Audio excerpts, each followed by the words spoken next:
He sneered at his wife in front of power players seconds before realizing the woman he mocked secretly held the vote that could kill his billion-dollar merger. Now the clock is ticking, reputations are cracking, and one devastating question hangs over his empire. What happens when the woman he underestimated finally decides to strike back? Before we begin, please subscribe and hit the like button. Now let's begin. The chandelier crystals above the Riverside Country Club ballroom caught the light like 1,000 knowing eyes. Jasmine Monroe stood perfectly still in her champagne-colored gown.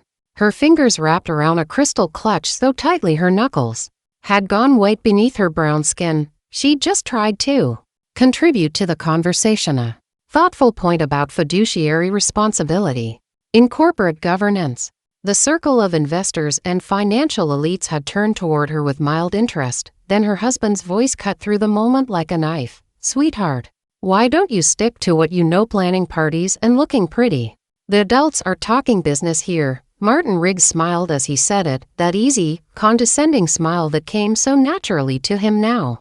The kind that said he genuinely believed he was being charming, helpful, even putting her back in her place with affection. The circle of men, because they were all men, reacted in fragments. An uncomfortable cleared throat. Someone studying their drink with sudden intensity. A few scattered chuckles, nervous and enabling. One man's phone, tilted just slightly, its camera light blinking red. Jasmine felt the heat rise to her face. But her expression remained serene, poised, the mask she'd perfected over 5 years of marriage. "Excuse me," she said softly, the words coated in silk over steel. "I need to powder my nose." She turned with the grace of someone who'd been trained in deportment. Someone who'd walked runways and boardrooms alike. Someone who knew how to make an exit look intentional rather than desperate. Her heels clicked against marble with measured precision as she crossed the ballroom. Every instinct screamed at her to run. Every ounce of dignity demanded she walk.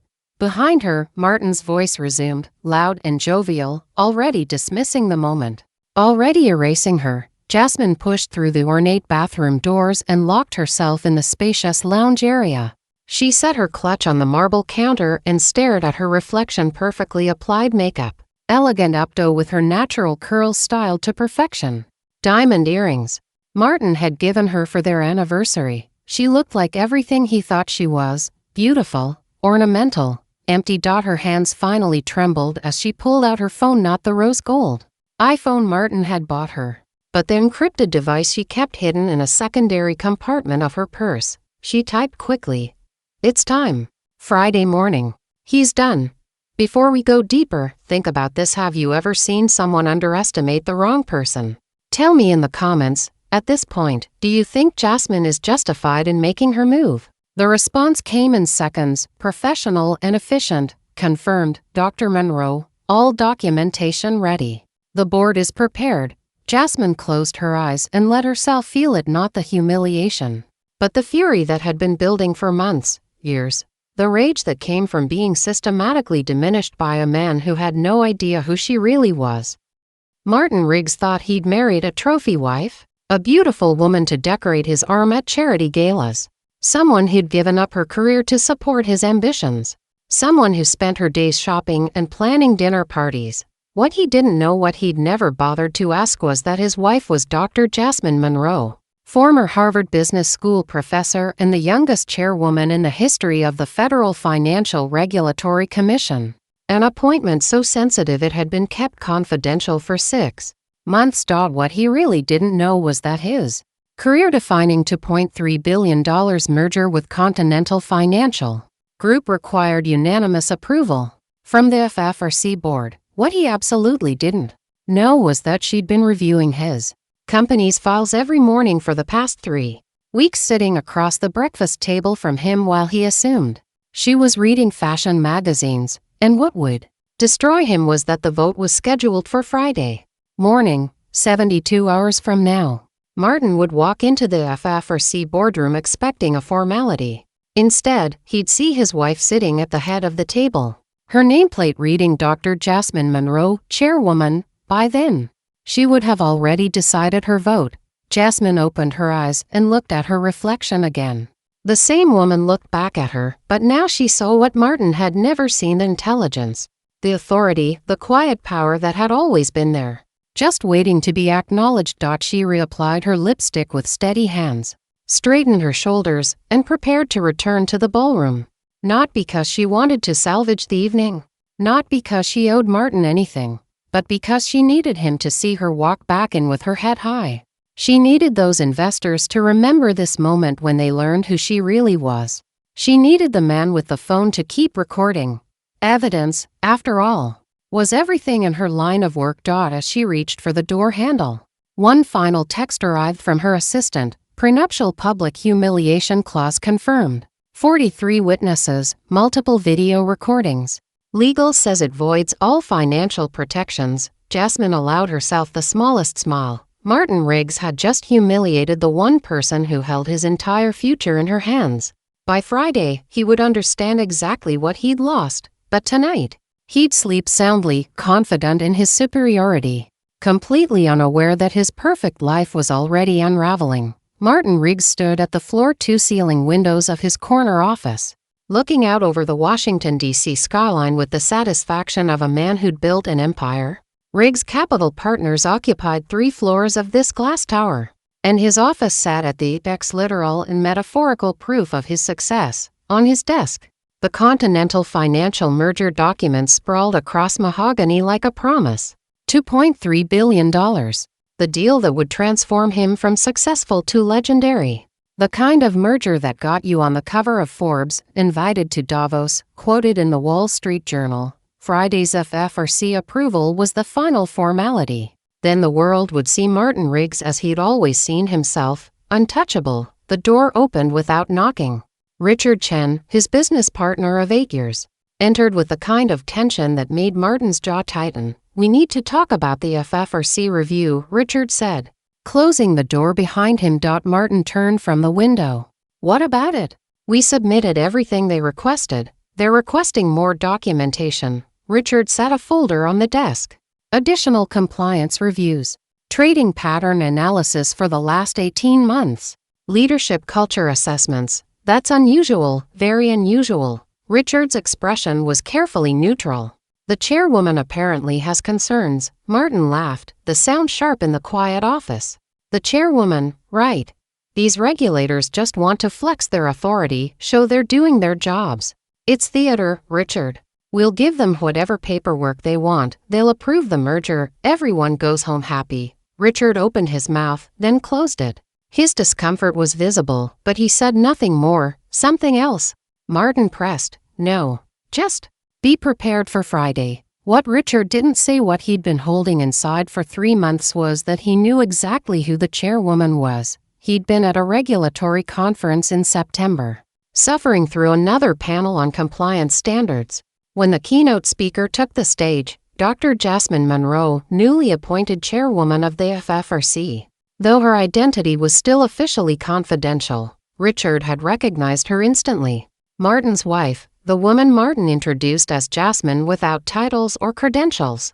The woman Martin claimed spent her days shopping and planning dinner parties, except here she was, commanding a room of industry leaders, discussing corporate ethics with an expertise that made half the audience uncomfortable and the other half take frantic notes. During the networking break, Richard had approached her. "Dr. Monroe?" "Richard Chen, Riggs Capital Partners." Her smile had been polite but guarded. "Mr. Chen, I know who you are. Does Martin know what you do?" The pause before her answer told him everything. "He's never asked what I do with my time." Richard had understood immediately. The dismissiveness he'd witnessed at firm dinners, the way Martin talked over her, introduced her as an accessory. The man genuinely had no idea who he'd married. "Your secret's safe with me," Richard had said. "It's not a secret. It's just information he never bothered to learn." Since then, Richard had tried dropping hints, mentioning the chairwoman's reputation for thoroughness, suggesting Martin might want to review Riggs Capital's compliance standards, asking casually if Martin ever discussed work with his wife. Every hint had been ignored. Now Martin was reviewing the FFRC's request list, his confidence unshaken. He scanned the questions with growing irritation rather than recognition. "Look at this," he muttered. "They want explanations for our Cayman tax structures, our algorithmic trading patterns, These are standard industry practices. Richard looked over his shoulder. The questions were surgical, targeting the exact gray areas where Riggs Capital had pushed ethical boundaries. The aggressive tax avoidance schemes that stayed just barely legal. The trading patterns that suggested but couldn't quite prove insider information. The leadership culture that prioritized profit over principle. Nothing illegal, but ethically questionable to anyone actually looking. "They're being thorough," Richard said carefully. "They're fishing." Martin tossed the papers aside. "We're clean enough. This is just regulatory busywork." A knock at the door interrupted them. Vanessa Cole entered, sleek and professional in a designer suit that probably cost more than her junior analyst's salary should afford. Martin's assistant, though everyone at the firm knew she was more than that.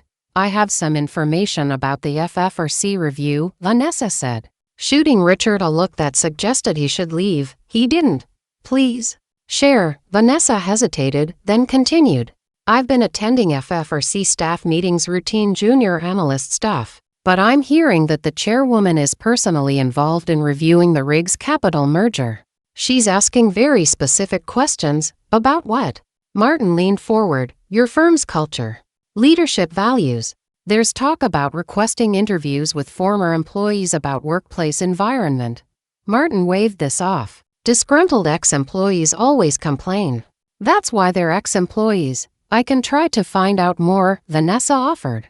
"I haven't met the chairwoman yet. She works remotely most of the time, but I could reach out, see what's really concerning her." "That would be helpful," Martin said warmly. "I appreciate your loyalty, Vanessa." Richard watched this exchange with something approaching horror. Neither of them had any idea they were discussing Jasmine. Neither understood the trap they were walking into. Martin's assistant appeared in the doorway. "Mr. Riggs, your social media manager is online too. Something about a video." "What video?" "From the charity gala. It's apparently trending." Martin picked up his phone and pulled up Twitter. #LetherSpeak was the top trending hashtag. The 40-second clip showed him dismissing Jasmine. Her face carefully composed, the uncomfortable silence of the witnesses. The comments were brutal. "Imagine being this confidently wrong about your own wife. Tell me you're insecure without telling me you're insecure. Who dismisses someone like that at a charity event? In front of everyone?" Martin set the phone down. "Social media outrage means nothing. This will be forgotten by tomorrow." But Vanessa had gone pale. "Martin, this could affect the merger review. The FFRC cares about corporate culture." It's a clip taken out of context. "Jasmine understands. She's not the type to make a big deal about things." Richard couldn't stay quiet any longer. "Martin, about your wife, what about her?" Martin's irritation was showing now. "She's probably still pouting about last night. She'll get over it." "Have you ever asked her what she actually does with her time?" "She plans charity events. Has lunch with friends. The usual." Martin frowned. "Why are you asking about Jasmine?" Richard looked at his business partner, brilliant in some ways, completely blind in others, and made a decision.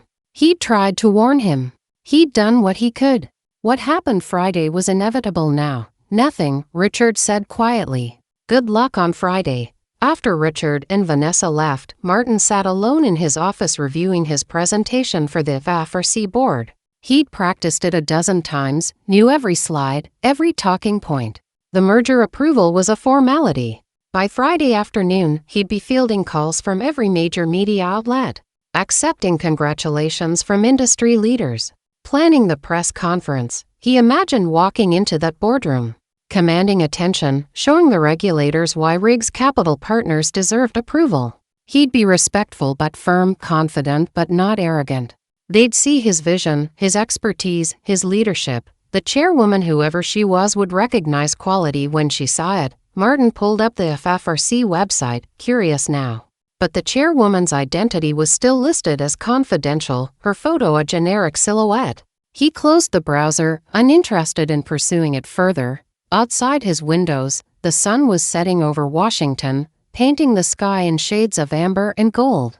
His city, his moment, his future, expanding before him like a promise. He had no idea that the woman who'd served him coffee that morning in their Potomac kitchen, barely acknowledging him, Eyes on her tablet held more power than everyone in this building combined. And in 36 hours, she would use it. The treadmill display read 5:47 a.m. when Jasmine increased the incline to 12%. Sweat traced a line down her spine, but her breathing remained controlled, measured. On the tablet propped against the console, the rig's capital compliance file scrolled past in time with her stride. Aggressive tax structures, check. Suspicious trading patterns, check. Corporate culture violations, check. She'd been ready for Friday's vote for weeks, but protocol demanded thoroughness. One final review. No mistakes, no oversights. Nothing that could be challenged as personal vendetta rather than professional duty. Her brownstone gym was small but efficient, like everything in this space she'd created for herself. A life Martin knew nothing about. A sanctuary built from her own success, purchased with money she'd earned while he assumed she spent her days shopping. By 7:15 a.m., she was walking into the Federal Financial Regulatory Commission headquarters. A brutalist structure 3 blocks from the Capitol that radiated institutional authority. Security nodded her through. Her chief of staff met her at the elevator. "Good morning, Dr. Monroe. The board is assembled in conference room A. Thank you, Marcus. Coffee for 5, please." The conference room occupied the building's southwest corner, windows overlooking the city, a long table polished to mirror brightness. 4 board members were already seated, reviewing documents when Jasmine entered. "Good morning." She set her briefcase at the head of the table. "Thank you all for arriving early. I wanted us to review the Riggs Capital merger documentation one final time before tomorrow's vote." Board member Patricia Walsh, 62, former SEC commissioner, sharp as broken glass, looked up from her papers. "Dr. Monroe, this is the Riggs merger, correct?" "Martin Riggs of Riggs Capital Partners." "Yes. Isn't that you're my husband?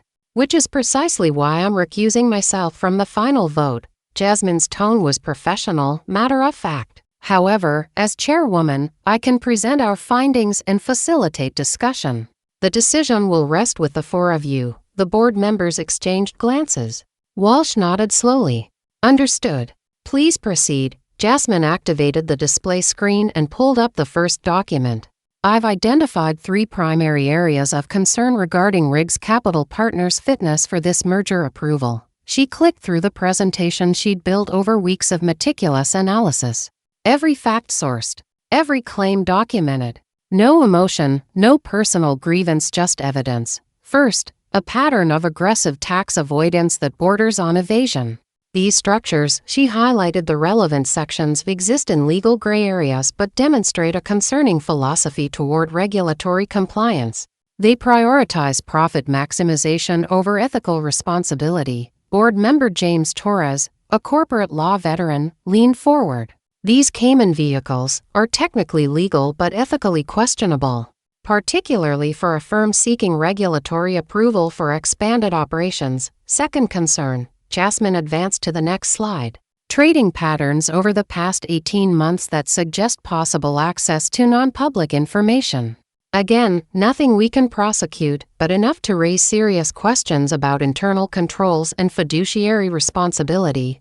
And third, her voice remained steady, clinical. "Corporate culture issues that directly impact leadership fitness." Riggs Capital Partners has a documented pattern of hostile work environment complaints, particularly from women and minority employees. High turnover in junior positions. Exit interviews consistently cite leadership behavior as problematic. She played a brief clip, the 40-second video from Tuesday's Gala. Martin's voice filled the room. "Sweetheart, why don't you stick to what you know, planning parties and looking pretty? The adults are talking business here." The board members watched in uncomfortable silence. "This video demonstrates the leadership values at Riggs Capital Partners," Jasmine said quietly.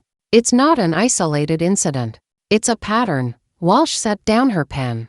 "This is extremely thorough, Dr. Monroe. I believe in doing my job properly." For the next 90 minutes, they reviewed every document, every citation, every concern.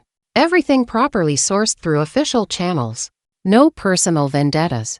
Just facts that painted a clear picture of a firm that operated in gray areas and called it genius. By 9:30 a.m., the board meeting concluded. Jasmine dismissed them and headed to the larger conference room where her staff was gathering for the weekly all-hands meeting.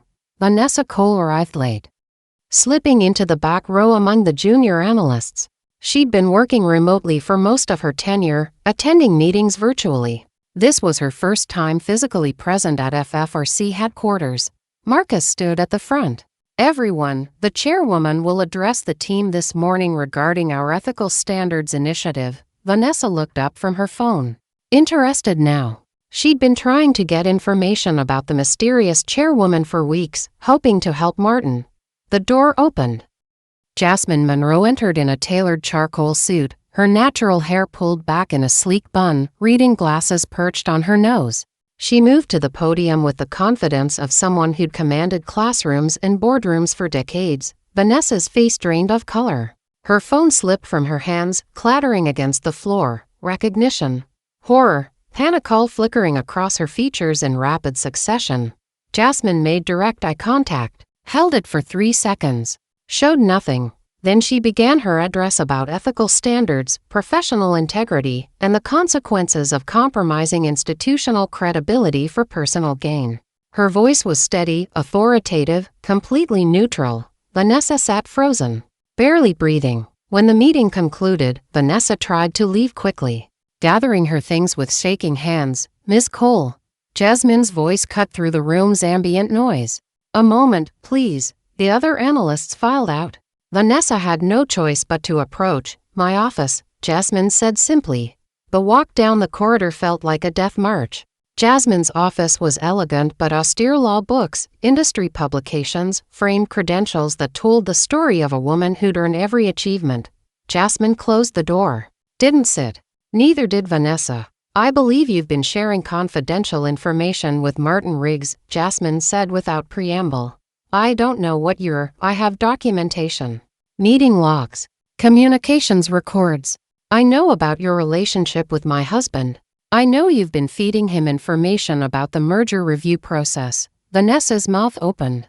No sound emerged. "You have 2 choices," Jasmine continued, her tone almost gentle now.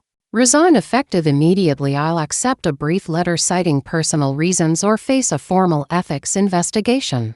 The investigation will be thorough, public, and career-ending." "You can't do this." Vanessa's voice cracked. Martin will what?" Jasmine tilted her head slightly. "Protect you? Defend you?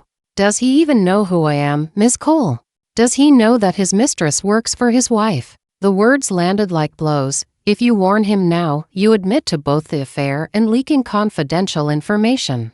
If you stay silent, there's a chance, small but present, that this remains contained." Jasmine moved to her desk, pulled out a single sheet of paper. "Resignation template. You have until tomorrow morning to decide." Vanessa took the paper with trembling hands and left without another word. Alone in her office, Jasmine allowed herself one slow breath. Then she returned to work. At 2:47 p.m., her personal phone buzzed. Martin's name on the display. She answered, her voice carefully neutral. "Hello? Hey? Where are you? I haven't seen you since the gala. You're not still upset about that stupid comment, are you?" "I've been busy. Work." Martin laughed, that easy, dismissive sound that once might have charmed her. "Work? Since when? Anyway, I'm calling because tomorrow's the big day. The merger vote. This is going to change everything. I was thinking we should celebrate afterward. Dinner at Marcel's." "That sounds nice," Jasmine said. Each word required effort. "This merger, God, Jasmine, this is everything I've worked for. The FFRC is just a formality at this point, but once it's approved, we're talking about a completely different level. Forbes covers. Speaking engagements. Real power." "Yes," Jasmine said quietly. "It certainly will change everything." She heard the edge in her own voice. "Martin didn't? Great. I'll make the reservation for 7. Love you." He hung up before she could respond. At 4:30 p.m., Jasmine met her divorce attorney at a discreet office in Georgetown. Margaret Chen, no relation to Richard. Though the coincidence had amused them, both had been preparing the separation papers for 3 weeks. "Sign here, here, and initial here." Margaret indicated the marked sections. Jasmine signed with steady hands. "Dr. Jasmine Monroe. Not Mrs. Riggs. Never Mrs. Riggs in any legal document that mattered." The prenuptial agreement's public humiliation clause is solid, Margaret said. We have 43 witnesses and multiple video recordings from the gala. You're entitled to half of all marital assets. I don't want revenge, Jasmine said quietly. I want what's fair, Margaret smiled slightly. Sometimes those are the same thing. When do we fall? Friday afternoon. After the merger vote. Maximum impact, minimum opportunity for him to maneuver. Jasmine nodded, collected her copy of the papers, and left. She returned to her brownstone as twilight settled over Georgetown. Made tea, reviewed her notes one final time. Everything was ready. Every contingency planned. Every detail accounted for. 20-4 hours until Martin Riggs walked into the FFRC boardroom expecting a formality and found his wife sitting at the head of the table. 24 hours until he met her for the first time. Really met her. And by then, it would be far too late. Martin Riggs straightened his Tom Ford tie in the elevator's polished brass reflection. Navy suit, crisp white shirt, burgundy tie, the uniform of power. Beside him, Richard Chen stood rigid, staring at the ascending floor numbers with unusual intensity. You ready for this? Martin asked, confident smile in place. Martin, I need to tell you something. Not now. Game time. Martin gathered his presentation materials, mind already running through his opening remarks. Confident but humble. Visionary but grounded. He'd practiced it perfectly. The elevator chimed. 5th floor. Federal Financial Regulatory Commission. They walked through corridors that smelled of furniture polish and institutional authority. Martin's legal team flanked them to lawyers from the firm's best regulatory practice. This was the victory lap, the final formality before his triumph became official. The administrative assistant led them to conference room A. The board is assembled. Please, take your seats. The room was exactly what Martin expected. Mahogany paneling, a long table polished to mirror brightness, American flag in the corner. 5 chairs on the far side of the table, 4 already occupied by board members he didn't recognize. 1 empty chair at the head of the table. Martin took his seat, set up his presentation materials with precise movements. Richard sat beside him, looking like he might be sick. You okay?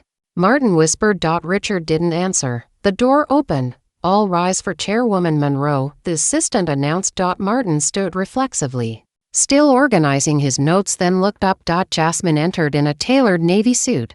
Her natural hair swept into an elegant updo, reading glasses perched on her nose. She carried a leather portfolio with the FFRC seal embossed on the cover. A nameplate waited at the head of the table. Dr. Jasmine Monroe, Chairwoman. Martin's presentation material slipped from his hands.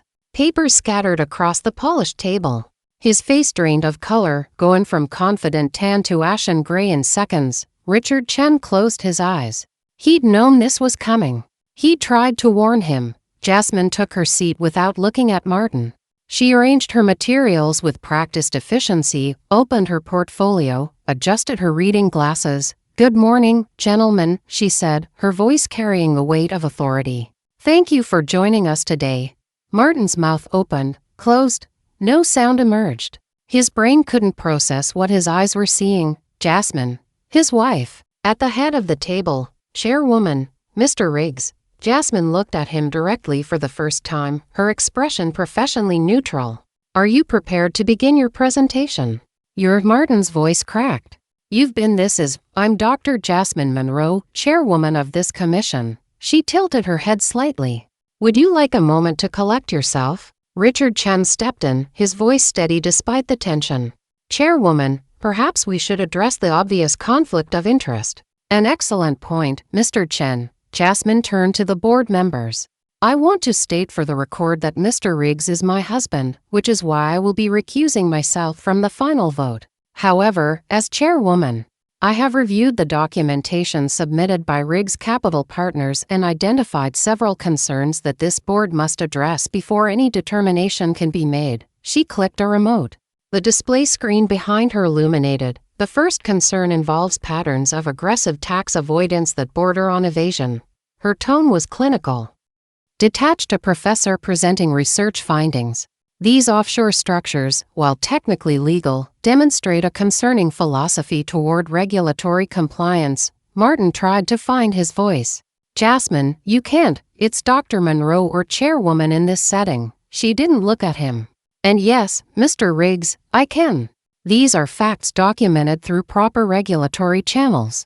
Nothing personal, simply findings that require board review. She advanced to the next slide. Second concern, trading patterns over 18 months that suggest possible access to non-public information. The statistical analysis is attached and Appendix C. Board member Patricia Walsh leaned forward. These trades preceded 3 major announcements by an average of 48 hours, Jasmine confirmed. Again, nothing prosecutable, but enough to raise serious questions about internal controls. This is bullshit, Martin muttered, too loud. You're targeting me because, third concern, Jasmine's voice cut through his protest. Corporate culture issues that directly impact leadership fitness and fiduciary responsibility. She played the video. 40 seconds of Martin at the gala, dismissing her in front of witnesses. His voice filled the conference room. Sweetheart, why don't you stick to what you know, planning parties and looking pretty? The adults are talking business here. The board members watched in uncomfortable silence. This video demonstrates the leadership values at Riggs Capital Partners, Jasmine said quietly. It's not an isolated incident. We have documentation of hostile work environment complaints, high turnover rates among women and minority employees, and a pattern of behavior that suggests systemic issues. Board member James Torres cleared his throat. Mr. Riggs, can you address these concerns? Martin fumbled for words, still in shock. These are the tax structures our standard everyone uses. Richard Chen took over, his voice professional, already distancing himself from the disaster. Chairwoman, board members, Riggs Capital Partners takes compliance seriously. We'd welcome the opportunity to address these concerns in detail. Perhaps we could schedule a follow-up review? That seems prudent, Walsh said. She looked at her fellow board members. I move we table this approval pending further investigation. Seconded, Torres agreed. Jasmine looked at the board. All in favor. 4 hands rose. Jasmine abstained, her hands folded on the table. The motion carries. This board will reconvene in 90 days for final determination. Mr. Riggs, you'll receive a detailed list of compliance requirements within 48 hours, 90 days. Martin found his voice, panic breaking through shock. This deal has a 60-day closing deadline. Jasmine met his eyes, her expression unchanged. Then I suggest you address the compliance concerns expeditiously. This meeting is adjourned. The board members gathered their materials and filed out. Richard tried to catch Martin's arm, but Martin shook him off and followed Jasmine into the hallway. What the hell is this? His voice echoed off marble walls. How long have you been? How long have you? Jasmine turned to face him, her briefcase in hand. 6 months. And before you accuse me of deception, ask yourself, did you ever once ask what I did with my time? You let me think I let you think what you wanted to think. That I was just a trophy wife who spent her days shopping. You never asked because you never cared, Martin. You were perfectly happy with your assumptions. This is about the gala, isn't it? Desperation made his voice sharp. One stupid comment and you destroy my career. This is about years of disrespect, Jasmine said quietly. The gala was simply the last straw. And I'm not destroying your career. I'm doing my job. If your company can't meet regulatory standards, that's on you, not me. Vanessa said the chairwoman was asking questions. Martin's eyes widened with sudden realization. She's been feeding me information. She works here. Miss Cole resigned this morning. Effective immediately. Something about ethics violations. The color drained from Martin's face again. You knew. About us. You knew. I know everything, Martin. I always have. You just never bothered to notice. Jasmine turned and walked away, her heels clicking against marble with measured precision. She didn't look back. Martin stood in the hallway of the FFRC building. His presentation materials scattered on the conference room table, his entire world crumbling around him. Finally understanding what he'd lost, and it was far too late. Martin walked through the glass doors of Riggs Capital Partners like a man returning from war. His suit was rumpled, his tie loosened, his confident stride replaced by something between a stumble and a daze. His assistant looked up, startled. Mr. Riggs. The partners are waiting in the main conference room.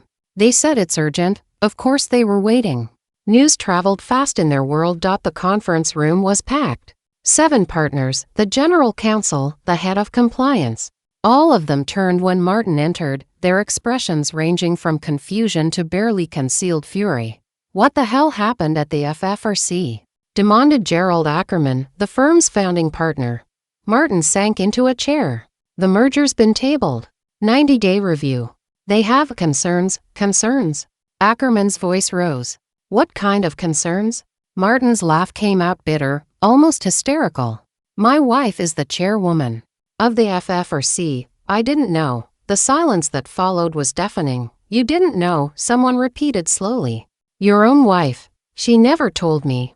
Martin stopped, hearing how insane it sounded even as he said it. Richard Chen spoke quietly from the corner. "I tried to warn you." Every head turned toward him. "You knew?" Ackerman demanded. "I recognized Dr. Monroe at a conference 3 months ago. I tried to tell Martin. Multiple times. He didn't want to hear it." The partners turned back to Martin, and now the anger was sharp, focused. "You didn't know your own wife's position?" Another partner asked, incredulous. "You didn't think to ask what she did all day?" "I thought she planned charity events." Martin's voice trailed off. How could he explain that he'd never cared enough to ask? Richard stood. "Martin needs to step back from the merger negotiations. I'll handle the compliance review, work with the FFRC to address their concerns. We can still salvage this. This is my company." Martin's fist hit the table. "And you just torpedoed our biggest deal," Ackerman said coldly. "Richard's right. Motion to remove Martin Riggs from operational leadership of the Continental Financial merger. All in favor." 6 hands rose. Only Martin stayed down. Motion carries. "Martin, you're on administrative leave pending resolution of this situation." "Richard, your lead on the merger. Make this right." Martin opened his mouth to protest, but the meeting was already over. Partners filed out, avoiding his eyes. Richard paused at the door. "I'm sorry, Martin. I really did try to warn you." Then he was gone too. And Martin sat alone in the conference room he'd commanded for 8 years. Suddenly powerless. By the time Martin reached the Potomac mansion, twilight had settled over the manicured grounds. The house felt wrong the moment he walked into. Quiet, too empty. He found the first evidence in the bedroom. Her closet, usually full of designer clothes and shoes, was half empty. The bathroom counter where her skincare products had lined up like soldiers cleared. Her jewelry box gone. Martin walked downstairs in a fog and found the legal documents on the kitchen table, arranged with deliberate precision. Petition for legal separation. Petitioner, Dr. Jasmine Monroe. Respondent, Martin Riggs. Grounds, irreconcilable difference. Flipped through the pages with trembling hand. Then he found the attachment, Notice of Prenuptial Agreement Nullification per Section 7, Clause 3. Public humiliation provision. Martin stared at the words. He remembered signing the prenup 5 years ago, remembered his lawyer including that clause at Jasmine's team's insistence. He'd laughed about it then. What could she possibly do that would trigger it? She was a nobody, marrying up. The attachment included printed screenshots from social media. The video from the gala. 43 tagged witnesses. Timestamp documentation. The prenup was void. She was entitled to half of everything. He'd protected himself from a woman who had nothing. It had never occurred to him that she might be protecting herself from him. Martin pulled out his phone and dialed Vanessa. Straight to a disconnect message. He tried again. Same result. He Googled her name. FFRC junior analyst resigns amid ethics investigation. The article was brief, clinical. Vanessa Cole had resigned effective immediately. Sources suggested she'd been sharing confidential information with outside parties. The FFRC was reviewing whether criminal charges were warranted. Martin stared at his phone screen. The pieces clicking together with sickening clarity. Vanessa had been sleeping with him while working for his wife. She'd been feeding him inside information while Jasmine knew everything. Vanessa had chosen her career over him, or tried to, anyway, and he'd been too blind to see any of it. The layers of his ignorance were staggering. His phone buzzed. Notifications flooding in. Martin opened Twitter and watched his humiliation go viral in real time. #LetHerSpeak had evolved. Now it included Jasmine's identity. The woman he dismissed is a Harvard professor and federal chairwoman. Imagine being so confidently wrong about your own wife. Banker humiliates wife. Doesn't know she controls his merger. News outlets were running the story. Bloomberg, Wall Street Journal. Even CNN had picked it up. His phone showed 247 missed calls. Hundreds of text messages, most of them condemning him. Martin tried calling Jasmine. Blocked. He drove to the Potomac Mansion's gate, empty. Not just empty, cleared out. As if she'd never lived there. He tried her sister's house in Georgetown. Her brother-in-law answered the door, took one look at Martin, and said, "She doesn't want to see you. Don't come back here." Finally, Martin called the law firm listed on the separation papers, Chen and Associates. "How may I direct your call? I need to speak to whoever's representing Jasmine Monroe." "This is her husband, Martin Riggs." A pause. "One moment, please." A woman's voice came on the line, professional and cold. "Mr. Riggs, this is Margaret Chen, Dr. Monroe's attorney. All communication regarding the separation must go through me. Dr. Monroe has nothing to say to you.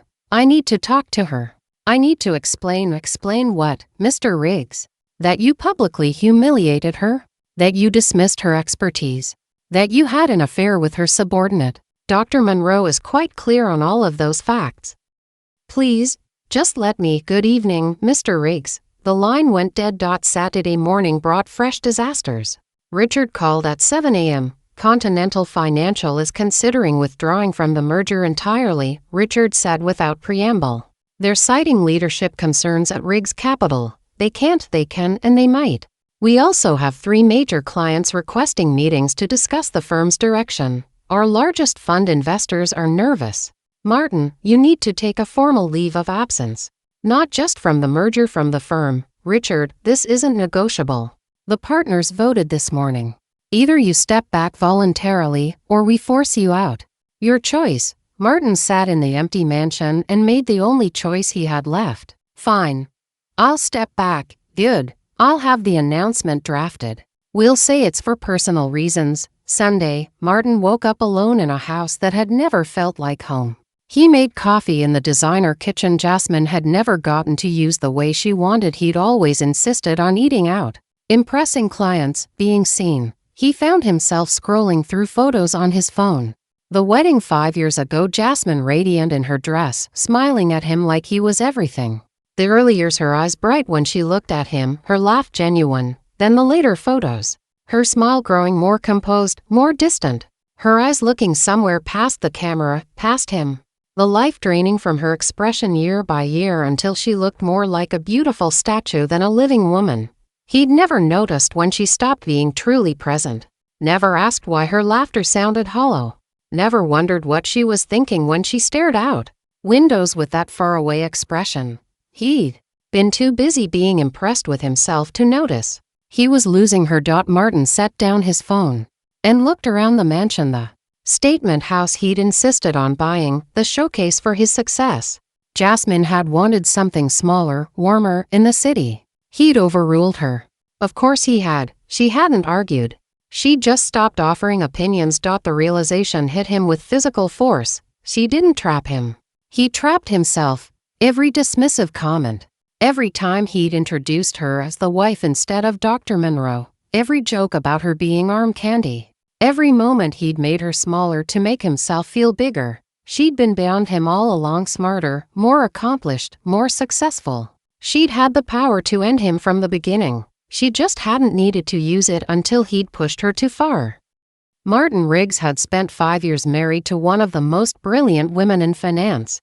And he never once asked her about her day. The press conference room at the Federal Financial Regulatory Commission headquarters was packed beyond capacity. Cameras lined the back wall, their lenses trained on the podium bearing the FFRC seal. Journalists from Bloomberg, Reuters, The Wall Street Journal, and a dozen other outlets crowded into seats, notebooks ready. Jasmine stood backstage, reviewing her notes one final time. Marcus, her chief of staff, appeared at her elbow. 2 minutes, Dr. Monroe, are you ready? She looked at her reflection in a nearby monitor. Navy suit, natural hair styled in defined curls, minimal jewelry, professional, authoritative, herself. Yes, she said. I'm ready. The announcement had been carefully planned. The FFRC was launching a transparency initiative making leadership visible, accountable, accessible. Jasmine's identity would no longer be confidential. She walked to the podium as cameras flashed. The room quieted. Good afternoon.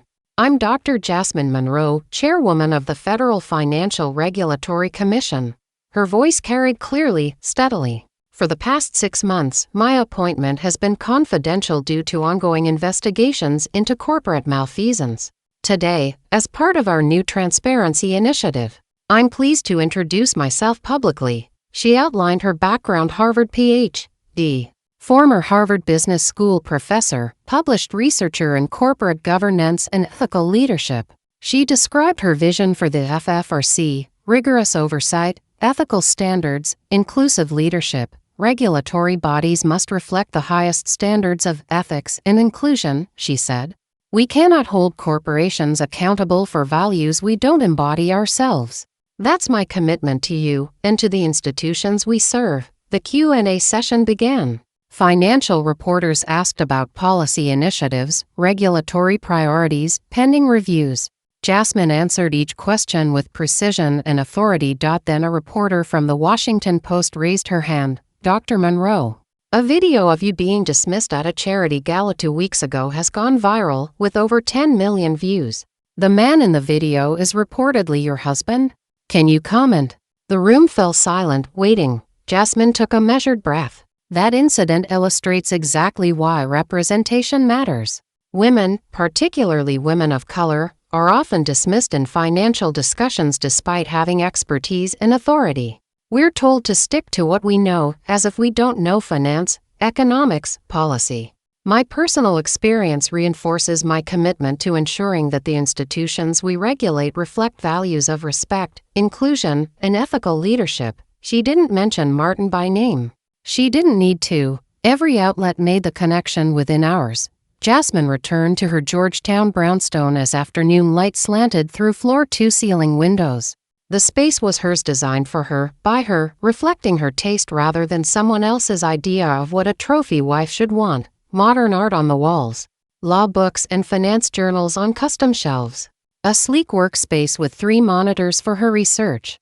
Plants thriving in corners, adding life without demanding performance. No more pretending to be less than she was. No more hiding her intelligence, dimming her expertise, making herself smaller to make someone else comfortable. For the first time in years, she felt fully herself. Her laptop chimed with an incoming video call. Professor Elena Martinez from Harvard Business School, her former colleague and mentor. Jasmine, I just watched your press conference. You were magnificent. Jasmine smiled, settling into her favorite chair. Thank you, Elena. It felt good to finally be visible. We've missed you at Harvard. Ever think about returning to teaching? I'm teaching now, Jasmine said thoughtfully. Just a different kind of student. Regulators, corporate leaders, policymakers. The classroom is bigger, and the stakes are higher. They talked for 20 minutes about Jasmine's work, the FFRC's initiatives, the impact she was already having on regulatory culture. Finally, Elena asked, "Are you happy?" Jasmine considered the question. Happy seemed too simple for what she felt, too light, too uncomplicated. I'm finally visible, she said. I exist as my complete self, not as someone's diminished version of me. That's better than happy.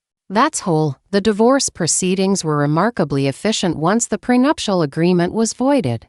Jasmine met with Margaret Chen at her Georgetown office to review the final settlement. Martin's lawyers are still fighting, Margaret said, sliding documents across her desk. They're claiming you orchestrated the entire situation to void the prenup. And what did you tell them? That their client publicly humiliated you in front of 43 witnesses with video documentation. The prenup has a specific clause for exactly this scenario. The law is clear. The judge had agreed. Standard asset division applied. Jasmine was entitled to half of all marital assets, including Martin's stake in Riggs Capital Partners. He's not happy about the Riggs Capital stake, Margaret noted. I'm sure he's not. Jasmine signed the final documents with steady hands. But I earned it. I spent 5 years supporting his career, managing his household, being his accessory. The law recognizes that as a contribution worth compensating. The settlement is final as of today. Congratulations, Dr. Monroe. You're officially free. 3 weeks after the press conference, Jasmine opened her morning email to find the Forbes cover image attached. Most influential regulators in finance. The photo showed her in her FFRC office, seated at her desk with the Washington Monument visible through the window behind her. She looked confident, composed, powerful, exactly as she was. The article was extensive, focusing on her groundbreaking work implementing new ethical standards, her push for diverse leadership in regulated institutions, her vision for accountability in finance. There was a sidebar about the viral Gala video and her response at the press conference, but it was brief context, not definition. She was no longer defined by Martin or by what he'd done to her. She was defined by her work, her vision, her impact. Jasmine sent the article to her parents. Her mother called within minutes, crying happy tears. Richard Chen requested a meeting the following week. They met at a quiet coffee shop in DuPont Circle, neutral territory. "Thank you for seeing me," Richard said as they sat down. "I wanted to apologize for not speaking up sooner. I knew who you were. I tried to warn Martin, but I could have done more." Jasmine stirred her coffee. "You tried to warn him. He didn't listen. That's not your fault. We're restructuring Riggs Capital," Richard said. "Martin's out of operational leadership. I'm CEO now. We're implementing rule compliance reforms, changing the culture. I'm hoping the FFRC will reconsider the merger in 90 days. If you meet the compliance standards, the board will vote fairly," Jasmine said. "I've recused myself from the final decision, as you know. But I trust my colleagues to evaluate based on facts." Richard nodded. "That's all I can ask for." He paused. "For what it's worth, I always knew you were extraordinary. I just didn't know how much. Most people didn't," Jasmine said simply. "I made sure of that.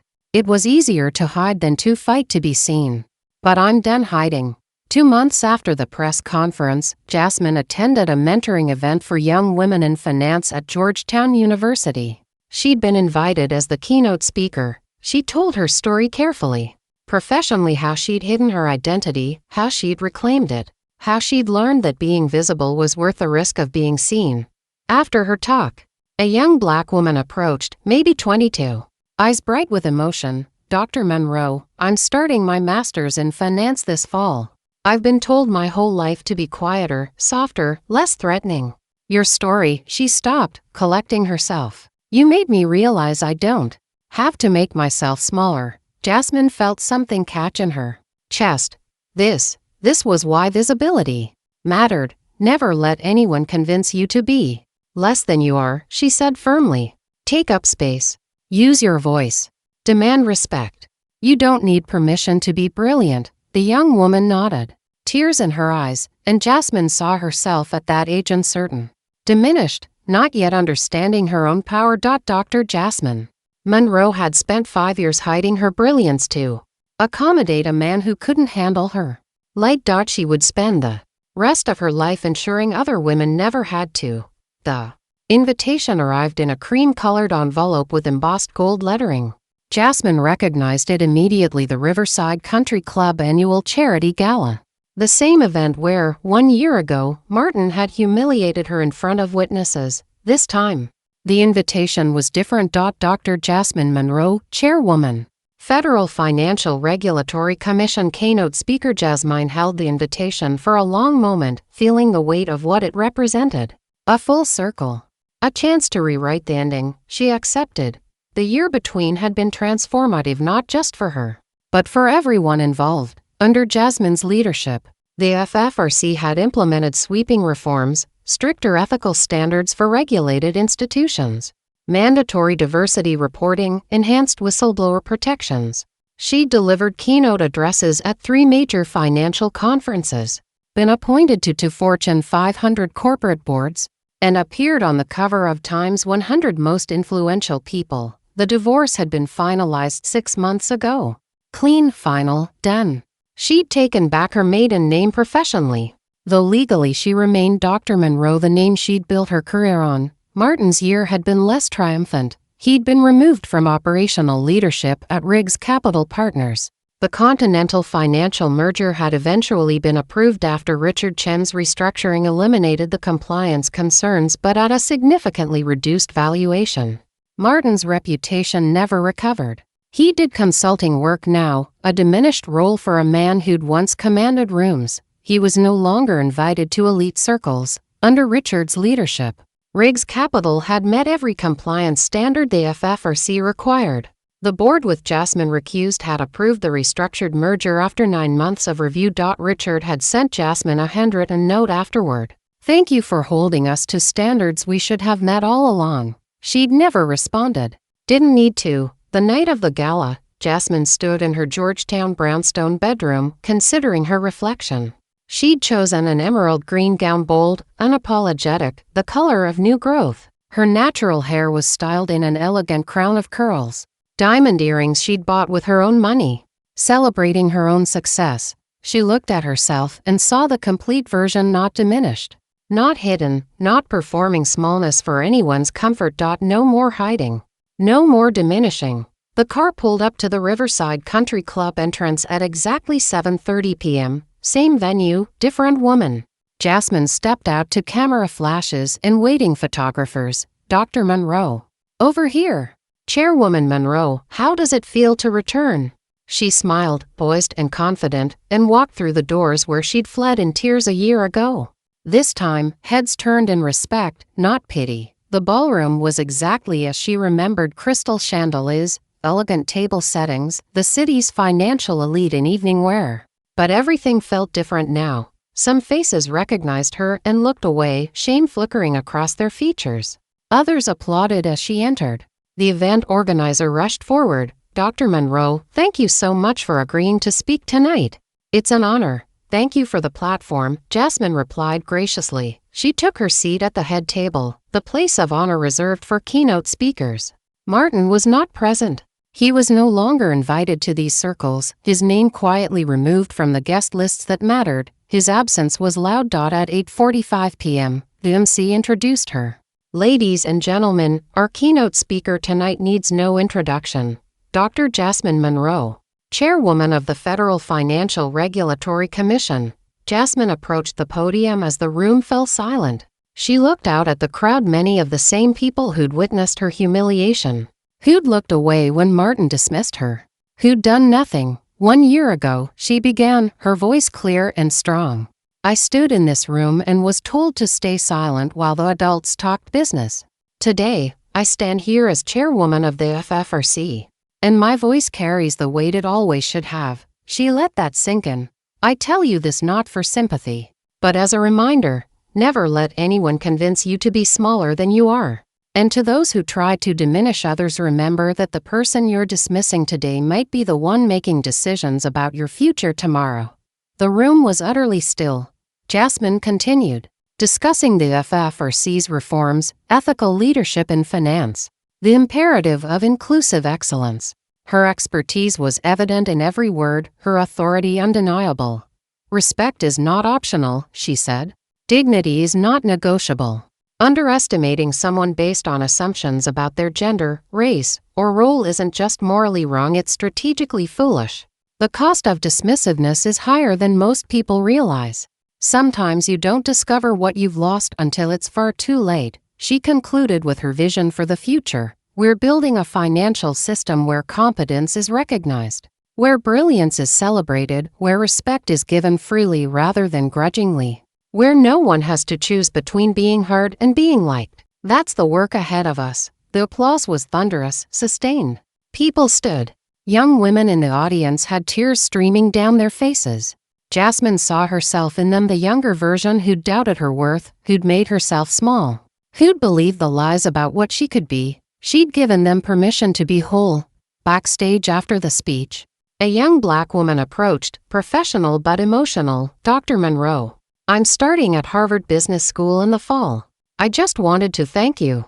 Your story made me realize I don't have to choose between being respected and being myself." Jasmine felt the familiar catch in her chest. "You never did.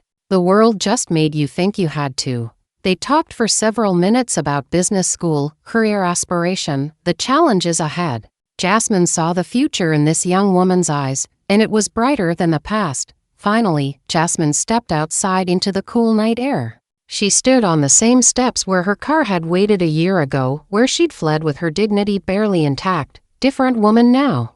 Not because Martin was gone, but because she was finally fully present, no longer performing, no longer hiding, no longer apologizing for her existence. Her phone buzzed with a message from her assistant. Tomorrow's Wall Street Journal interview confirmed. They want to discuss your new regulatory initiatives. Jasmine smiled. She wasn't defined by what had happened to her. She was defined by what she was building. Somewhere across the city, Martin sat in his diminished apartment, watching news coverage of the gala on his laptop. He saw his ex-wife commanding respect, wielding influence, celebrated by the same circles that had abandoned him. He finally understood what he'd lost. But understanding came too late. Jasmine wasn't thinking about him. She was thinking about the young women in that ballroom. About the regulatory reforms she'd implement next quarter.